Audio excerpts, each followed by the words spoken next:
Welcome to today's episode of the Normalized Surrogacy podcast by Surrogacy Mentor. I'm your host, Marielle Schuberth, 3-time experienced gestational surrogate and the intake manager for Surrogacy Mentor and Modern Parent Mentor, where our aim is a safe, ethical, and enjoyable surrogacy journey for all. Today, I'm excited to have 4-time surrogate Stormy with us. And today's topic is interview with a surrogate. We're going to talk with Stormy about her 4 journeys and kind of what that looks like. And we're just going to get into it. Hi, Stormy. Hey, thanks for having me. I'm super excited. Of course, we love having surrogates on the podcast, and it's not every day that I meet somebody who has done more journeys than me. So it's great, and I think that you will have a lot of insight to share. So we are excited to kind of just get into things. So why don't you tell us a little bit about you and your family and what made you want to do the crazy surrogacy thing in the first place? Sure. I kind of feel like I've been around this area for a while. I found this later on in my life. I wish I would have found it a little earlier, but I just never even heard about it. It was nothing. I've been married 21 years this year, and we have 2 kids, a girl and a boy. My girl's a sophomore in college, and my boy is a senior in high school. But when we started surrogacy, or when I looked at that, my daughter was only 8 and my boy was only 6. So my kids have kind of grown up with surrogacy and me being pregnant. But yeah, I really don't know. I just feel like the way I heard about it is I had an acquaintance. I didn't know her that well. She was much younger than me at the time. We went to church together, and she didn't tell me in life, but I saw on her social media, she said, I've always wanted to be a surrogate. And I was like, what? And she, like I said, she was much younger than me. She only had 2 little kids. And she basically said, I'm going to share the good, the bad, and the ugly. And I think she was doing it on YouTube or something, but she would post and say I've always wanted to do surrogacy. I've been counting down until I had my own kids. We're all done. Our family's complete. My husband's on board. And I was just kind of like, what? I've never heard of this. So I was kind of a little obsessed, but I also was I don't know, not judgy, but I was shocked. I was she's so young, and what is she doing? So out of more just intrigue, I was I'm going to watch everything she's doing. And, she would do the whole show all the shots and stuff. And I'm like, this is crazy. So I just kind of became more and more, I can't think of a better word than obsessed, but intrigued, obsessed. I would just watch her stuff, and then I started looking for anything I could find about it. But I did kind of feel back then, and I think it's gotten better, but back then, when you looked, you really kind of couldn't find a whole lot. I got to a point where I'm wow, I've done all the investigation I can on my own, and I basically felt I can't move forward until I talk to somebody, an agency or something, because I've looked and found all the information I can on my own. And so, and I had not mentioned it to anybody at that point. And so at that point, when I was okay, we can't move forward unless I talk to somebody, then I approached my husband about it, which that's a whole nother episode, but we can touch on that. But yeah, I was okay, well, I guess we'll start to talk about this. But yeah, that's kind of, so just a girl sharing her journey is how I found out about anything surrogacy. I knew nothing about it before. Yeah, so she kind of planted the seed for you. I think that's awesome. And it is intriguing when you see somebody doing it to kind of follow their story, because it is, I've done it 3 times myself. It is a weird thing, it's and different, right? It's not every day that you meet somebody who's going through it or willing to go through it. And so, yeah, it is very intriguing, and I think that's really cool that you were able to kind of see it unfold firsthand and really take that to heart. So you start looking, and you're okay, maybe now's the time to talk to my husband. You do you find an agency, or do you go independently? What did your first journey kind of look like? Yeah, I started researching agencies, and it's funny because I always tell this story, and I just think it made a huge impact, which it's funny. I always talk about surrogacy is such a ripple effect, right? You do these things and you don't realize, wow, this is going to change the whole path of my life. And it really did. But back then I'm okay, I'm just going to start looking at agencies or whatever, call the first one. And the lady that answers, we're still friends. And this was a long time ago, 12 years ago. We're still friends, but she answers, we talk for an hour and a half. She just starts telling me, I just have a million questions, and we just got along really, really well. And basically what she said to me is, look, there's a lot of good agencies out there. There's a lot of bad agencies out there. Even if you don't choose me, I just want you to use me as a sounding board. I have more information than, like in the nicest way possible. And so I was like, yeah, thank you, and then we hung up. And then every agency I called after that, I just kept thinking about her because I was like, man, she was, so I definitely, now fast forward 12 years, I work in the industry. I definitely model my, the way I talk to people too. I kind of feel like her now, right? Like I've been around, I did my 4 journeys with 4 different agencies, not on purpose, not planned. They were all kind of unique. I didn't even know I was going to do 4 journeys. I do one step at a time. So yeah, I mean, after I called, I maybe called 3 or 4 more, and then I'm like, why am I calling? She's who I want to like talk to. And, luckily I talked to her. She was my intake, my journey coordinator. Like we're still, and she's still there. So, I mean, I just think that speaks volumes for when you're, a good solid agency that, she's still there, still doing her thing and still just like she was before. So I love that.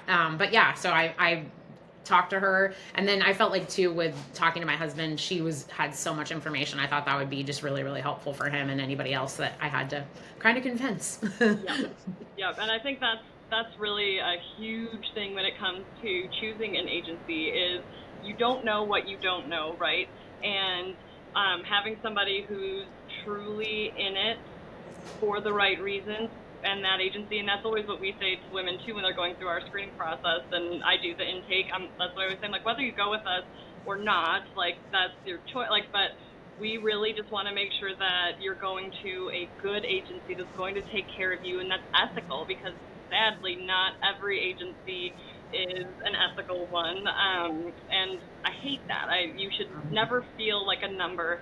Surrogacy should never feel transactional. And there's a lot of different things like that, and I think that speaks volumes for her and the agency that you were with, that she was more focused on you and you having a safe and ethical journey than doing that with them specifically. And I think that is huge, and that's really what it's all about, because surrogacy is such a beautiful thing when it's done ethically and correctly, and it's so scary when you first start out because you don't know. You hear horror stories and you don't know who's a good one and who's not, and just that initial vibe that you get, it can definitely set the tone for your entire journey moving forward. So that's great. So tell me, so you go back with her. You said that you might have needed a little help convincing your husband. So you go to your husband and you say, hey, I follow this girl online and she's been doing surrogacy. What do you think? Was he just like, what was his initial reaction? Yeah, I think to understand where my husband's coming from, you just kind of have to know his personality or know people like him, right? I'm very much a sunshine and roses. Everything's going to be fine. Like glasses half full. I never really think about like how. It's just like, well, we're going to do it. It's just going to be fine or whatever. My husband's the opposite, right? So you have to have those opposites. He's definitely like a worst case scenario. Let's look at everything. So, I mean, he was just kind of like, what, like, why? And I was like, well, because I want to. I just think this. And he's like, I just don't understand. Like, you have to. So, I mean, we went through, it took several conversations, and I tell girls that all the time. It took, I would say like 5 or 6 conversations of, just kind of him really, he just had to, like, he's like, I have to understand why. I don't understand. Is this like a money thing? And I was like, God, no. So then he was like trying to show, and then he's like, well, I want you to Google like worst case scenarios and like look at these. And I was like, yes, so we kind of like did that and went through, and then I would have questions for the person I was talking to, so we kind of went back and forth until finally one day he was just kind of like, okay, we're going to do this. Like, I'm just going to, and I mean, this is kind of how we did our first journey. And I always think it's like a leap of faith because we would get so many questions. I mean, even him, all the questions he asked me, I didn't have all the answers. I was like, I don't know, babe, I've never done this. I just know I want to. So, a lot of our questions, our first journey was kind of like, we don't know what this will look like, but we're going to do it. So it was kind of exciting. And like, we both were in the same, I mean, I had friends ask me like, well, how do you think the kids are going to do? Like, how are you going to feel? I can guess, and I can say that this is what, I've heard, but I have no clue. I have not been through this. So we're just going to take it as it comes, And then I think after you do it, you realize, oh, like now I know exactly, and now I can kind of, but again, it's so unique that I would hate to assume how I felt and how my kids responded is how everybody's going to, but yeah. And I mean, well, here, I could talk the whole time, but yes, so I talked to my husband, and then we started moving forward with that journey. And we, like I said, we went into it one, I didn't think like, oh, are we going to do this tons of time? I just was like, we're just going to do this. We matched. They showed us a couple. We loved them. We fell in love with them. And so we were like, they were somewhat close to us. So they went to like all of our appointments with us. And again, at the time, I think you never really realize how special that is and that journey is unique because well, I guess my bookends were similar. So they went with all the appointments. They were pretty close. Well, yeah, you can go ahead and ask. I'll sit here and talk the whole time. No, but that's what this is. We're learning about the journey, so by all means, that's what we want to hear. And I think that's a good point to kind of jump off from is that every journey is different, and sometimes intended parents are close and able and wanting to go to all appointments, and some are not close. Some don't want to. My first journey was unsuccessful for intended parents, and they lived maybe 2 hours from me. But my intended mom had a lot of trauma associated with pregnancy, and she had a lot of miscarriages. And so she was not able to mentally be there for any of the early appointments because she didn't want to get invested. So even though they were super close, she just wasn't at a place where she could attend any of the appointments in the very beginning because she just was rightfully very nervous. And so and that's what I always tell women in our screening, just because they're close in proximity doesn't necessarily mean more involvement. You know, I had intended parents from France who were way more present and involved than my ones who were very close to me. Now I had the benefit of one of the dads working for an airline, so they were able to, easily do that, but they were international and they were way more involved physically in my pregnancy than somebody who's close. So that doesn't necessarily mean much, but we can talk a little bit about that. Like, how was that having them at every appointment? Is that something that you expected or wanted, or was it too much, or kind of how did that feel? Yeah, I mean, first of all, I just had a question. Your mom, or the intended mom, she was open with you about that? Like she said, or did you like figure that out later? Like when you were in the journey, she was open about her feelings about that and stuff? Oh, about not being able to be. Yeah. Yes, absolutely. She was very clear. She didn't want to know the results of the beta tests. She didn't want to know the results of the ultrasounds until after we had passed the 9-week mark. Then she wanted to know. So that was very hard to know that I was pregnant and that things were happening, but she didn't want to know. And then I did end up having 2 miscarriages during that scary window for her, and that was hard as well when I started bleeding, and we went in after a double embryo transfer, and I had miscarried one of the embryos but not the other one. So we went in thinking the worst, and we're like, oh nope, here's a heartbeat, but we also have this.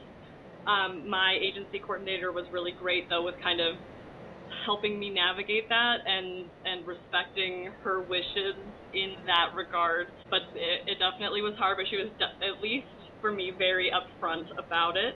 But I know not everybody could be, and in my second journey with a set of traditional parents, I had a mom who had struggled a lot with that, and she was very disconnected from the whole process, and wasn't super upfront about it, and it just felt kind of weird. And in her defense, I don't know how I would personally feel watching another woman carry my babies. I've carried them for other people, but I couldn't be in that position, so it's definitely each situation is very different, right? So yeah. I think that's such a good point, though, the open communication and the transparency, if you can. I get that some people just don't, like, you're not even there to get that that's what's going on. But, I mean, that transparency, I think, helps so much. I mean, when I compare, so I had my girls are my bookends, my girls are babies, and then boys in the middle, and then my couples that were most involved are on my bookends as well. And so my first journey, I mean, you really don't know anything. I remember it was pretty we definitely bonded right away so that couple, they had lots and lots of loss, but they were the most positive, sweetest, happy. Like, they always would tell me that this baby would just be like icing on the cake, and that they are so happy in life either way, and they know they are so blessed. So there was not a lot of pressure with them. They were just so sweet.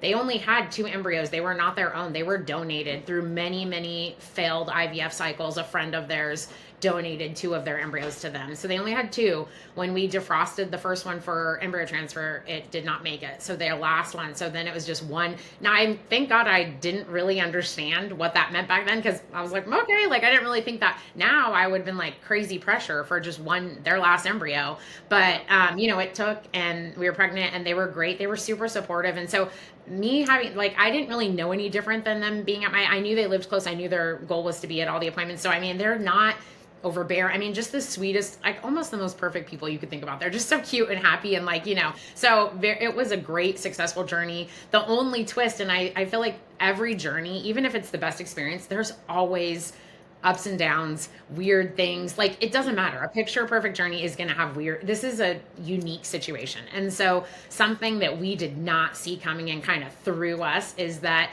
I had my baby's vaginal. I'd never had a scare of a C-section, never thought that in my wildest dreams. We go in for, delivery, everything's going on. I'm, in labor all day long but then I started getting a little paranoid. Like, they were like, oh, you kind of hear stories that they're not going to let you just labor all day long. Like, pretty soon they're going to start talking. And I was like, this is kind of taking a long time. Like, what's going on? And my nurse was kind of being weird. And finally she goes, yeah, I don't know. Something's off. And so she got the doctor in there. And so anyways, they basically were like, yeah, C-section. And I'm like, you're kidding me. And I mean, the mom knew I didn't want a C-section. She didn't want a C-section. We're both bawling. She's like, I'm so sorry. And I was like, no, it's okay. But we go, I get a C-section. It turns out the cord was wrapped around her ankles, so she was just like bungee jumping back.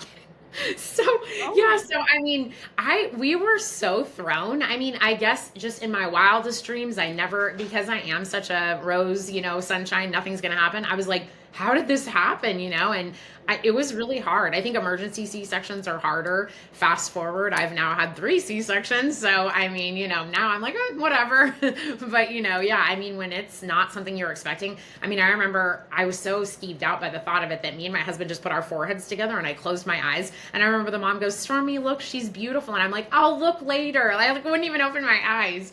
And I mean, we went to recovery that way. And then finally after recovery, I was like, okay, I can process that this actually happened. I'll look at the baby, but I mean, if you would have asked us leaving the hospital if we'd do another journey, no way. I mean, we were like, that was insane. Like, we'll never. Yeah, right. A year later, I'm like, so well, let's talk about this. Yep. And that is a very very typical response, as you know. And yeah, I understand you never think about how it works, because generally, especially as first-time surrogates, to even qualify to be a surrogate, you have to have very healthy, uncomplicated pregnancies and deliveries, which means you're not necessarily anticipating any of that. Mm-hmm. In the case of my first journey, I'd never had a miscarriage before, so that was like the farthest thing from my brain of even happening, and I couldn't understand why my intended mom couldn't get excited about the first pregnancy test and why she couldn't get excited, and then it happened the first time, and then I was like, oh, okay. And then the next time, and then I kind of brought that, I guess that trauma or that kind of angst into all the rest of them, because it finally happened to me. And that's the thing, you got to kind of expect the unexpected when it comes to these things. And it can be the perfect journey and still end perfectly, beautifully with a baby, but, expect the unexpected is definitely it. So your first journey was was it a traditional couple, it sounds like? Mm-hmm. Yep. Were all of yours traditional couples, or did you have kind of a mix of couples in there? No, yeah, they were all traditional couples, except for, I mean, besides being international was the only little whoa, this is crazy. But yeah, my second journey was international. They were the sweetest couple ever. I lived in California at the time. So they actually, it's kind of unique for an international, because they actually stayed in California rented a condo or whatever and stayed pretty much my whole pregnancy. I mean, she only had to leave me. The mom spoke perfect English and the dad did not. It was funny. She would always say she didn't speak good English. And I'm like, you speak perfect. I can understand every word you're saying. She knows all of our, American jokes and stuff. So she would constantly educate me about like everything we did. She would be like, "This is not how it is in China." Like she would kind of explain. So I got lots of education about how it is there and then versus here. She was always dumbfounded about like just the great care I got. Like when we would go to an OB appointment, she's like, she couldn't get over that we go to a doctor's appointment at a certain time. She would explain to me that in China, you show up at their technology was way behind where she was. She's like, this is what our ultrasounds look like. You couldn't see anything. She'd say you'd go to the office, just sit all day. Maybe you'd get seen, maybe you wouldn't. And I'm like, oh my gosh. So she was just kind of dumbfounded at all the attention I got and, just how well we were treated and stuff. But yeah, she stayed with me. She only had to leave me once during the pregnancy and she felt so bad, but she was coming right back. I'm like, you are fine. So she came right back. And they were in the States. They were international, but in the States for the duration of your whole pregnancy. She was. The husband had to keep working, so she was here with her parents. So I actually had grandma with us too, grandma and grandpa and her. And that's kind of a unique situation too. She approached me right after we matched, before I had done a transfer. She said, "Hey, this craziest thing happened." And I'm like, "Yeah, what's going on?" And she's like, "Well, you know how I've explained to you how the care is in China." And I was like, "Yeah." And she's like, "Well, when I came here, the IVF doctor, she's very close with him. She's like, he examined me and he told me, he's like, I can tell you exactly, I can see why you're not getting pregnant. And I'm almost confident I can get pregnant." She said, "But we had already met you and we already kind of put our heads around the fact that this is the way we were going." So she's like, "But now that keeps aching at me that he's saying he could do it." And so she's like, "Would you care if she goes, "I don't believe that it'll work, but do you care if I try since he's saying that?" And I said, "Yeah, I mean, I don't, as long as, I said really the only like constraint I had was that if you don't get pregnant, like let's say he's wrong and you don't get pregnant and I do, I just want you to be happy for this pregnancy. Like I don't want you to be sad." And she was like, "Oh yeah, no, of course. Like we've already wrapped our heads around this."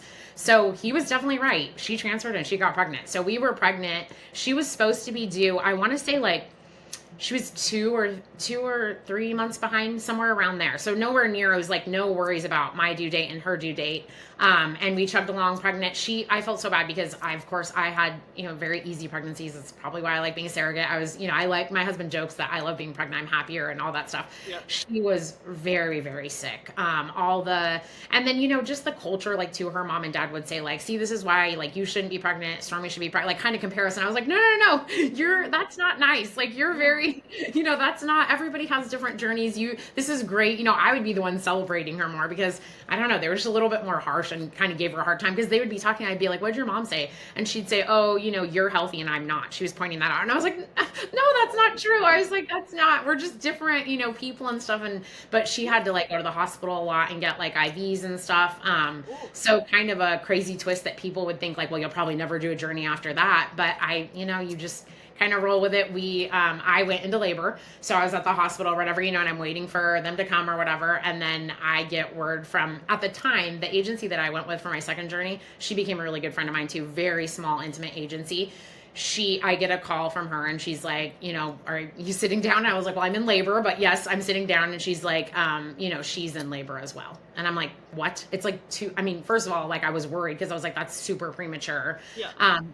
She was kind of high, intense. And my true belief is that she stressed herself into going into labor that day. I don't think that, I think it was just pure stress. Yeah. But so I was pretty upset, of course. I was like, okay, great. She's not. And then mom and dad were with her. And in Chinese culture, it's very common. They hire like a nanny that stays with them. They have like very strict kind of like cultural tradition guidelines that you don't like do. The mom doesn't do really anything for the first like 30 days.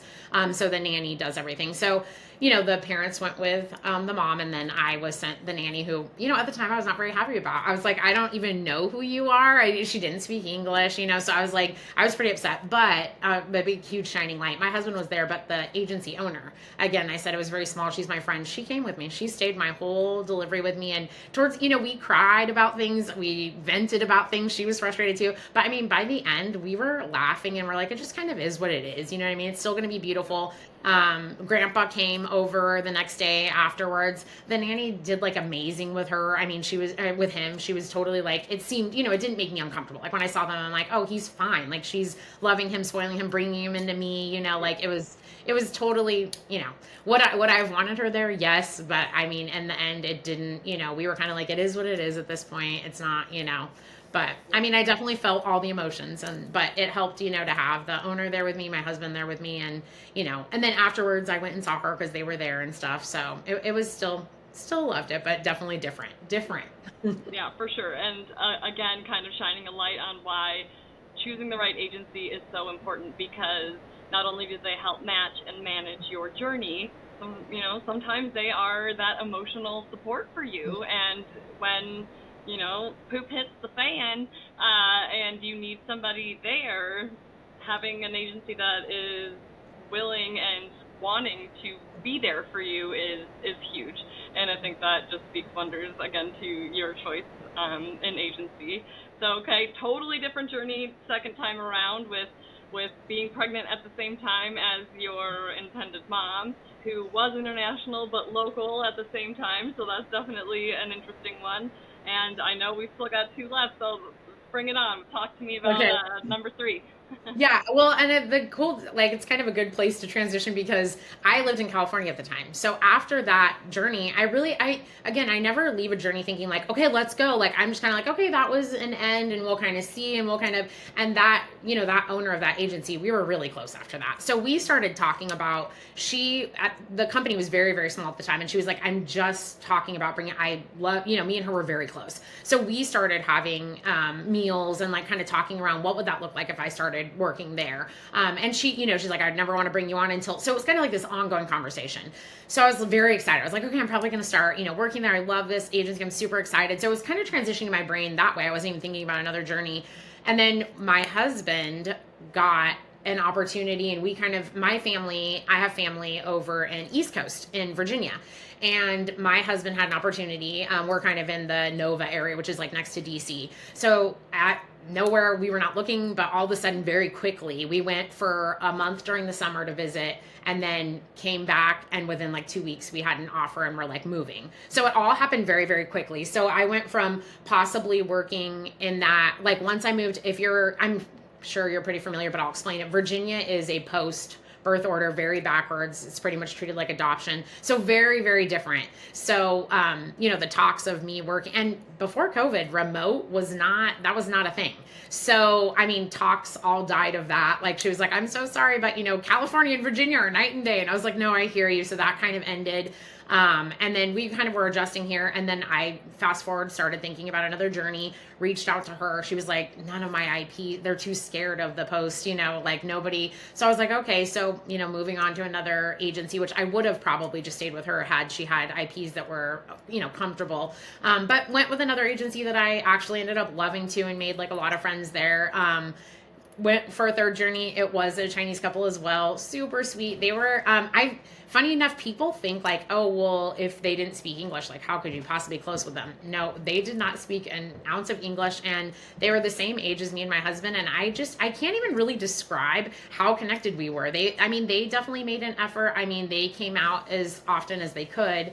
And then just with like Google Translate, I don't know, you could really, the way we think, it was very interesting to me. I was like, you could have never told me that we would have been so close. We laughed and joked. We have the same sense of humor, the same thoughts, the way we raise our kid, like just very similar. I'm like, this is just insane. And we can learn this even when we don't even speak English. So very, very close with them. They were obsessed with my kids. My kids have kind of been with Olive, but this couple especially, they just loved my kids, and my kids really, really loved them. So I would definitely say my last 2 couples, my kids are older too, but they're definitely more bonded with my last 2 couples.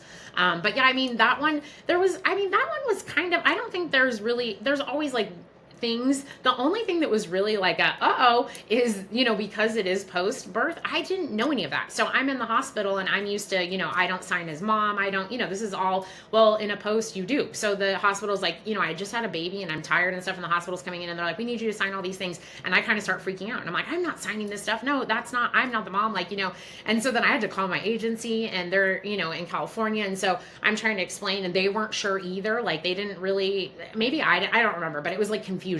And luckily my husband was not in the room, because he kind of gets a little bit like, what is going, but finally they were like, Stormy, it's fine, just go ahead and sign the paperwork. And I was like, okay. So I signed it, and that our parents did end up having to stay here quite a bit longer because of that. I want to say gosh, I'm so bad about details, but I know it was longer than a month. And I had, they asked me, do you mind like getting our Airbnbs? Because we don't understand. And I was like, yeah, of course. I mean, not paying for them, but like helping her Yeah. pick them out. So I got one, and I've never had this happen to me on Airbnb, but it was like a bait and switch. Like the pictures that I did in the area and everything, when they got there, it was nothing like that. So I was like, oh my gosh, this is horrible. And I didn't want them staying there. So they just came and stayed with us until we figured out a new Airbnb situation. So I don't know, some people might be like, well, that's crazy. We loved it. We didn't mind at all. We had so much fun. So, Yeah. and then I fixed the Airbnb and got them, and they stayed in Airbnb. We saw each other and lots of visits, but I feel like pretty non eventful, pretty easy, besides the post. But they were so patient and just Yeah. they had such great attitude the whole time.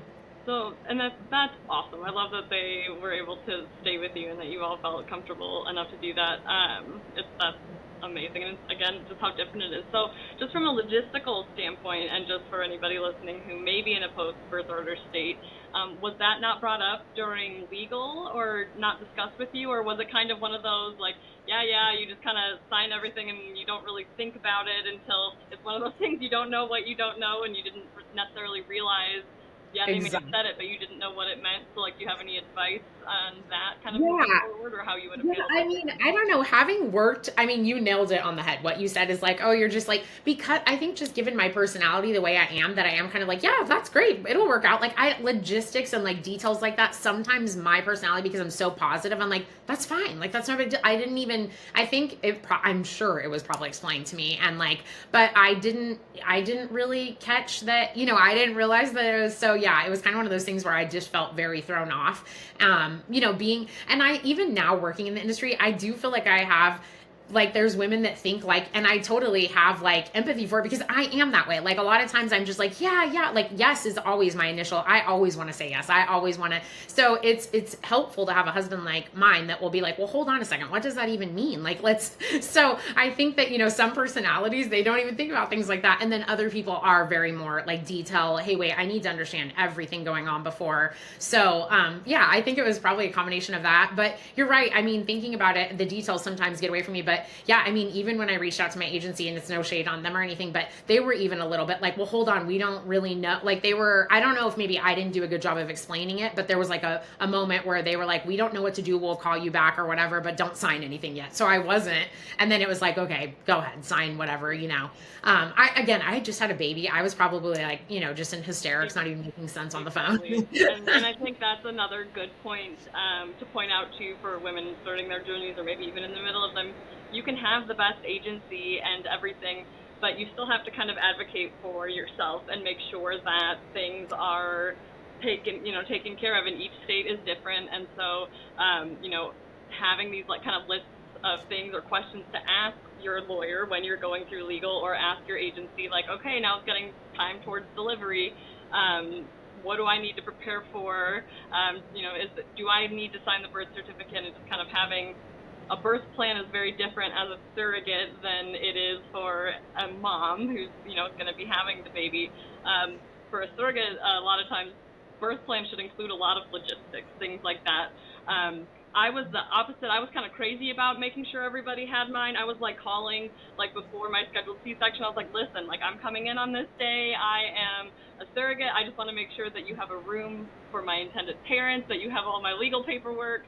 I brought printed copies of it all because I was just scared of something like that happening. Like I wanted to make sure that I had everything taken care of. But again, that was my, which is weird. In life, I'm a very laid back person, like go with the flow, but somehow during surrogacy, this like type A person like inhabits my body, and I'm like, I don't know who you are, but like if you could come back for like other parts of my life, that would be great. But I was very like meticulous, but just kind of understanding the process and the questions that you should be asking, because who you wouldn't think necessarily to ask that, Mm-hmm. and it can be overwhelming when you're signing contracts, and a lot of times with an agency and even without, like you're just like, okay, sign this. This is, your legal. This is what you do. You don't know that you're supposed to ask about other Mm-hmm. things, and so feeling okay to ask those questions and knowing kind of what to ask, because everything is different, I think is definitely a good point to make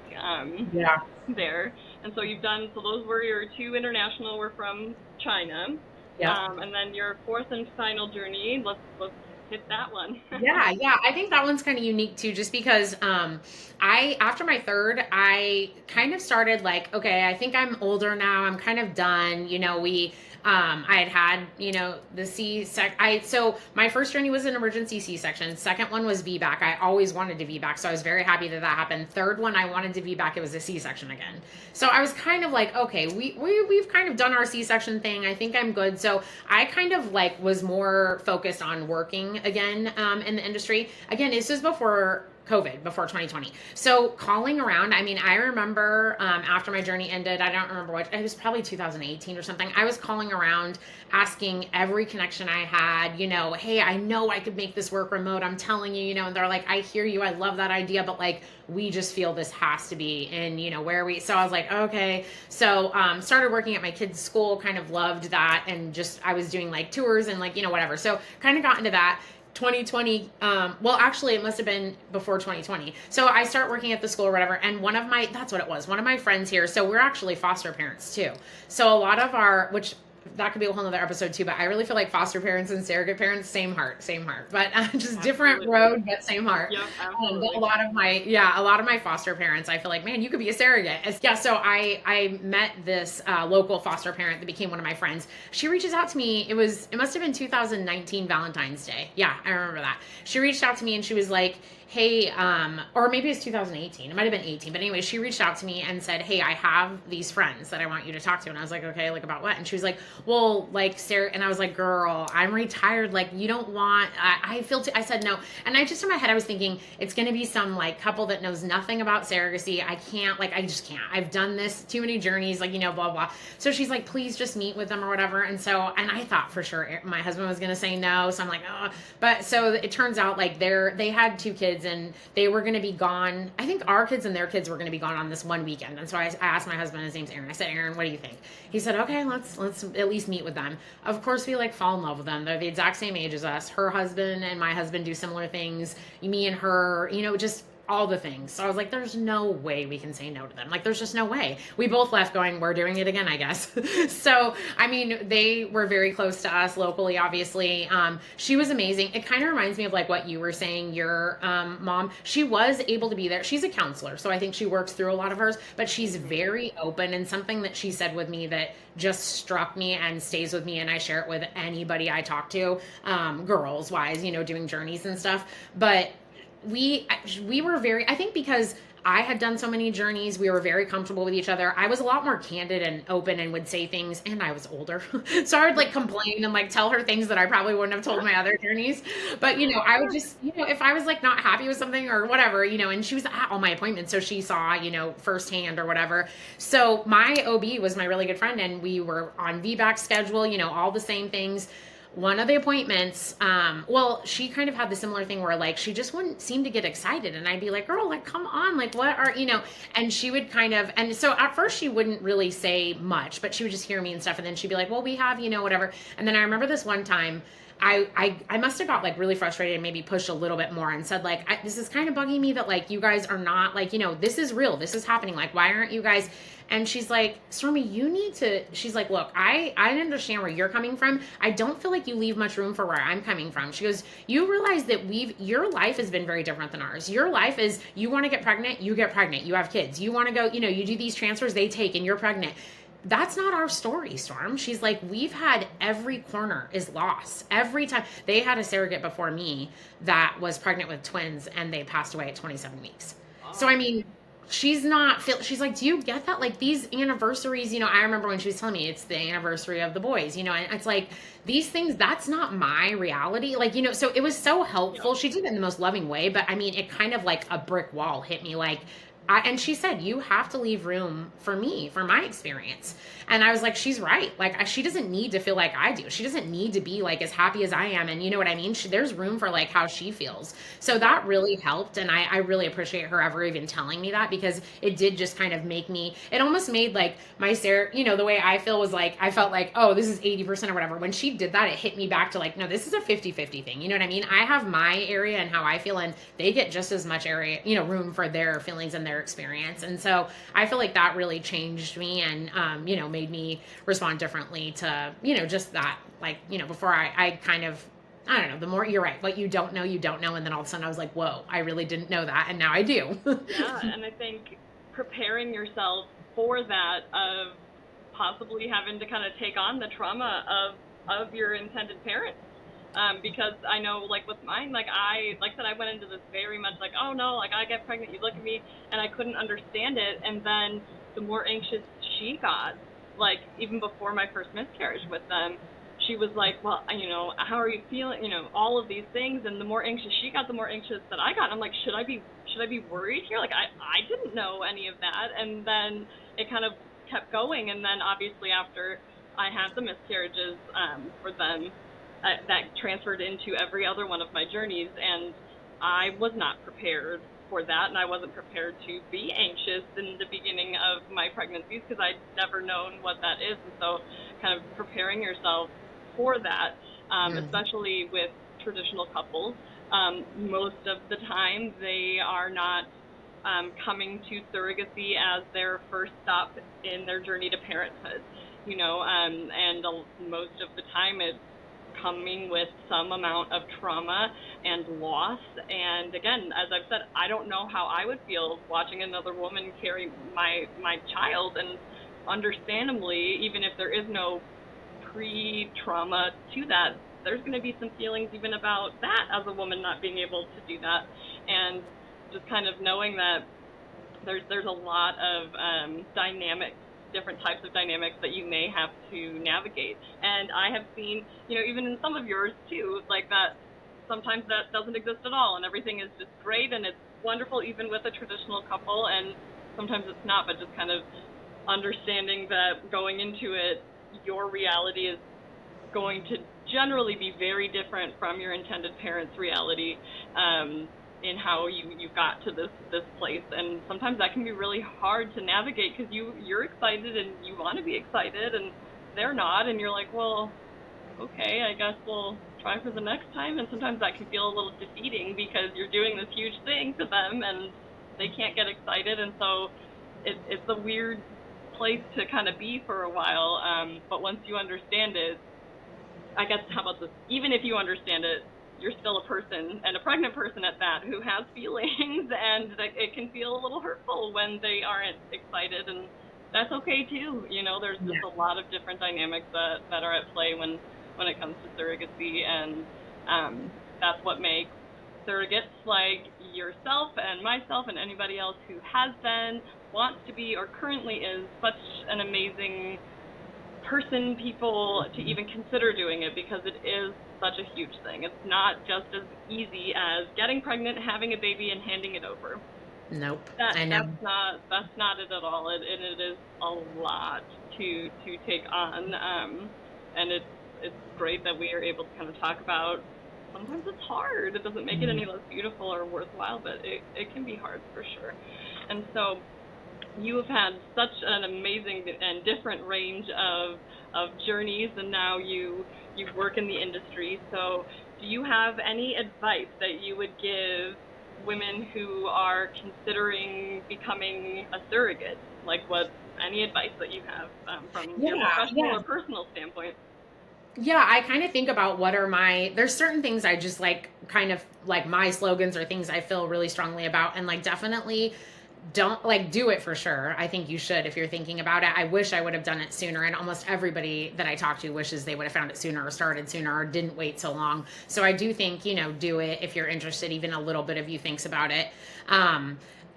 Don't rush. I feel like so many times these journeys go flying by, and I always tell marinate in all the even when you're legal's taking forever, this medical clearance, marinate in those, because it flies by, and then you're like, wait, my journey's over, I delivered. I remember, to me, when people ask what's the hardest part of surrogacy, when it's over, when journeys end, I'm like, no, what, why did I blinked, that's not hard. Everybody thinks it's handing the baby to their parents. I'm like, no, that part was easy, but once I stopped pumping breast milk, then I was like, oh, it's it's really over now. Like Yeah. that was the hard part for Yeah, me. I So I think that's totally the understand. hardest part. So I think, and the more you're looking at the next step, like, oh, I just got to do this or whatever, I think that that's just no. I love the girls that are just like, open-handed, like I'm here for it. I'm trusting the process. I'm trusting the journey. I'm trusting the time. I'm not trying to rush anything. That's the best. That's the way to stay zen. I think most transfers, if you can stay as zen, I always tell my girls, be as zen as, I know it's easier said than done, but just kind of trust this, and it is what it's going to be, what it's going to be, and we're going to be here whether it's positive or bad. I'm here, we're here, we got this together, you know what I mean? So I just think being present, being there, and not, as much as I know, I mean, surrogacy will teach you patience, if not anything, right? It's constantly waiting, or hurry up and wait always, so just kind of enjoy the process. Take more pictures. I always tell them, I mean, I was guilty of this. I thought, well, it's not my baby, I don't need like all these pictures. I wish I would have documented my journeys more. I really don't have a whole, and as the years go by, I don't remember as much as the detail, and I'm like, why didn't I document that better? My last journey, I have a whole book, and I wish I would have done that the whole time, because they're beautiful. So yeah, I mean, definitely, I think that's my biggest thing. I'm trying to think if there's anything else. I mean, yeah, yeah, I think that's my biggest thing. Don't rush. Enjoy every moment. Yep, and it's so true that there, in the very beginning, there is a lot of hurry up and wait, but man, once you get that legal clearance and meds start, it really does, it does go quick, but getting there can feel painful. So when you said it goes by in a flash, I was like, what? How easy were your journeys? But yes, once that part comes, it definitely does, and I think that is wonderful advice. And, with that brings us to the end of this episode of the Normalized Surrogacy podcast by Surrogacy Mentor. I want to thank our very special guest, Stormy, for joining us for our chat today. Be sure to check us out online at surrogacymentor.com and modernparentmentor.com if you're interested in knowing whether surrogacy is right for you, and take our 2-minute easy quiz on our website if you're interested in becoming a surrogate. Don't forget to subscribe to this podcast to learn more about gestational surrogacy and how to have a safe, ethical, and enjoyable surrogacy journey. Talk to you next time.